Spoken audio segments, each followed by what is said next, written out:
जरा कल्पना कीजिए, चारों तरफ गहरी खामोशी है, धुंधला सा सवेरा है और अचानक एक ऐसा तूफान उठता है जो इतिहास के पन्नों में हमेशा के लिए दर्ज हो गया। आज हम सैन्य इतिहास की सबसे महान लास्ट स्टैंड यानी अंतिम लड़ाई की बात करने वाले हैं। एक ऐसी कहानी जो रोंगटे खड़े कर देगी, जहां साहस का मतलब सिर्फ लड़ना नहीं था, बल्कि मौत को सामने देखकर भी अपनी जगह से 1 इंच ना हिलना था। चलिए सारागढ़ी के उन 21 शेरों की इस अविश्वसनीय दास्तान को करीब से समझते हैं। 21, इस नंबर को जरा जहन में ठहरने देते हैं। कोई बैकअप नहीं, बचने की दूर दूर तक कोई उम्मीद नहीं, सिर्फ 21 सैनिक जो पूरी तरह से अकेले खड़े थे। सैन्य विज्ञान में जब रक्षकों की संख्या इतनी कम होती है ना, तो इसे एक असंभव स्थिति माना जाता है। लेकिन आगे हम देखेंगे कि कैसे इन 21 जवानों ने इस असंभव शब्द को ही मिटाकर रख दिया। ये आंकड़ा सच में चौंकाने वाला है। एक तरफ हैं 21 सिख सैनिक और दूसरी तरफ 10,000 से भी ज्यादा अफगान कबायली योद्धा। जरा इस भारी अंतर के बारे में सोचिए। एक अकेले सैनिक के सामने लगभग 500 दुश्मन। ये कोई आम युद्ध नहीं था, ये एक ऐसा सैलाब था जिसे रोकना किसी भी इंसान के बस की बात नहीं लगती। जब हम इस पैमाने को समझते हैं ना, तब जाकर इस पूरी घटना की असली गंभीरता का अंदाजा होता है।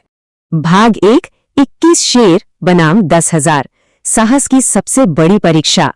इतिहास में वैसे तो हजारों युद्ध लड़े गए हैं, लेकिन दुनिया ने शायद ही कभी ऐसा अदम्य साहस देखा हो। चलिए समय में थोड़ा पीछे चलते हैं। 12 सितंबर 1897 की वो ठंडी और धूल भरी सुबह।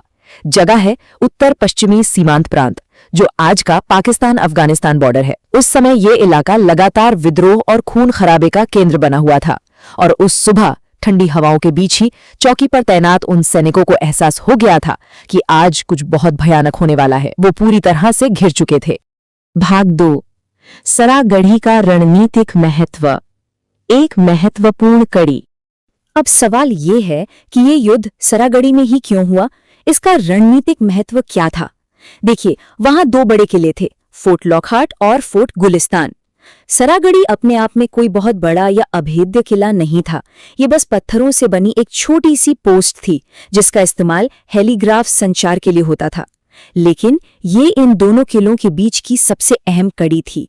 अगर सरागढ़ी गिर जाता तो दोनों किलों का एक दूसरे से संपर्क पूरी तरह टूट जाता और फिर वो बहुत आसानी से दुश्मनों का शिकार बन जाते। और इस अहम चौकी को बचाने की पूरी जिम्मेदारी थी सिर्फ इन 21 लोगों पर, 36वीं सिख रेजिमेंट के बहादुर जवान। दूसरी तरफ हजारों अफगान कबायली इसी चौकी पर कब्जा करने और उस संचार लाइन को हमेशा के लिए काटने के इरादे से आगे बढ़ रहे थे। जरा सोचिए, उन 21 जवानों के कंधों पर उस दिन पूरे फ्रंटियर की सुरक्षा का भार टिका हुआ था।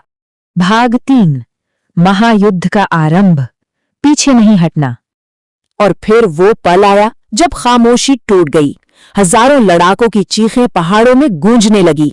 धूल का गुब्बारा आसमान छूने लगा था। चौकी चारों तरफ से घिर चुकी थी। युद्ध शुरू होने से ठीक पहले एक पल का सन्नाटा छाया और अफगान सेना की तरफ से एक साफ चेतावनी आई, सरेंडर कर दो, जान बच जाएगी। जब साक्षात 10,000 की संख्या में मौत सामने खड़ी होना, तो ऐसा भारी मनोवैज्ञानिक दबाव किसी को भी अंदर से तोड़ सकता है। लेकिन तभी 36वीं सिख रेजिमेंट के कमांडर हवलदार ईशर सिंह की गरजती हुई आवाज आई, सिख कभी पीठ नहीं दिखाते। क्या अद्भुत जवाब था ये! इस एक वाक्य ने वहां के पूरे माहौल को पलट कर रख दिया। ये महज एक जवाब नहीं था, ये उस रेजिमेंट के डीएनए और उनके अदम्य साहस की गर्जना थी। हवलदार ईश्वर सिंह ने अपनी जवानों की आंखों में देखा और कहा, आज हम शायद जिंदा नहीं बचेंगे, लेकिन दुनिया को बता देंगे कि सिख कौन होते हैं। बस यही वो वाक्य था जिसने उन 21 जवानों के भीतर एक ऐसी ज्वाला भड़का दी जो कभी नहीं बुझने वाली थी। इसके तुरंत बाद ही अंधाधुंध फायरिंग शुरू हो गई। गोलियों की तड़तड़ाहट से आसमान गूंज उठा। युद्ध का बिगुल बज चुका था। भाग 4, आखिरी सांस तक संघर्ष, लहरों के सामने चट्टान। अब तक युद्ध का मैदान पूरी तरह से अराजकता में बदल चुका था।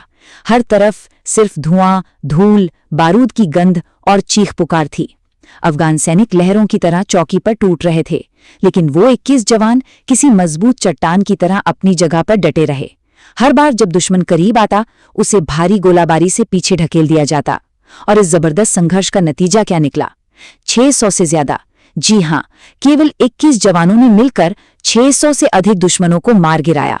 हर एक सैनिक एक ही समय में दर्जनों दुश्मनों से मुकाबला कर रहा था उनका निशाना एकदम अचूक था और उनका हौसला तो उससे भी कहीं बड़ा।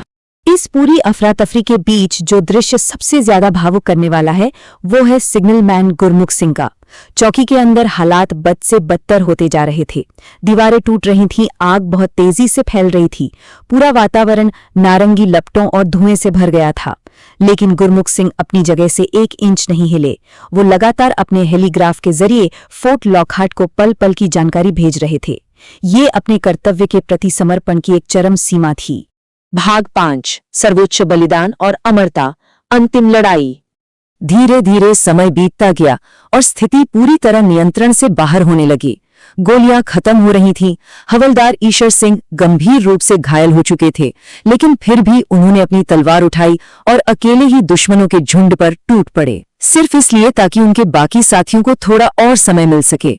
और तभी सिग्नलमैन गुरमुख सिंह का आखिरी संदेश आया, दुश्मन अंदर घुस चुका है, लेकिन हम अभी भी लड़ रहे हैं। इसके बाद उन्होंने अपना उपकरण बंद किया, इजाजत मांगी और अपनी राइफल उठाकर वो भी मैदान में कूद पड़े।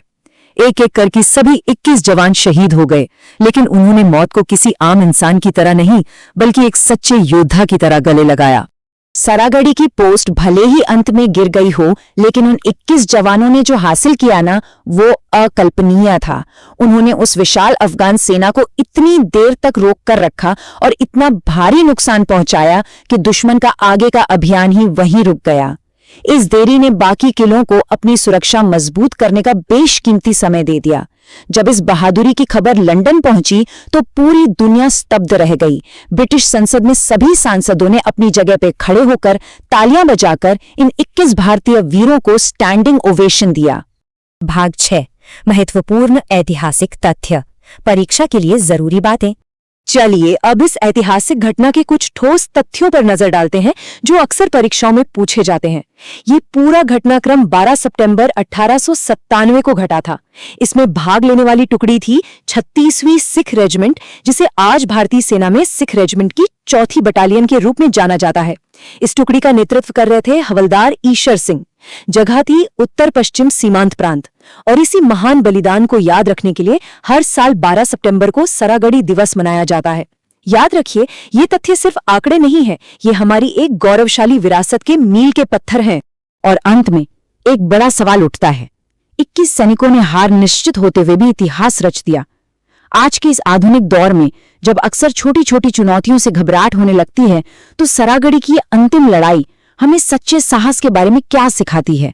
शायद यही कि सच्चा योद्धा वो नहीं होता जो केवल जीतने के लिए लड़ता है, बल्कि वो होता है जो ये जानता है कि कर्तव्य और सम्मान जीवन से कहीं बढ़कर हैं। वो हार कर भी इतिहास जीत गए। आइए इस अद्भुत दास्तान को हमेशा याद रखें और इससे प्रेरणा लें। जय हिंद।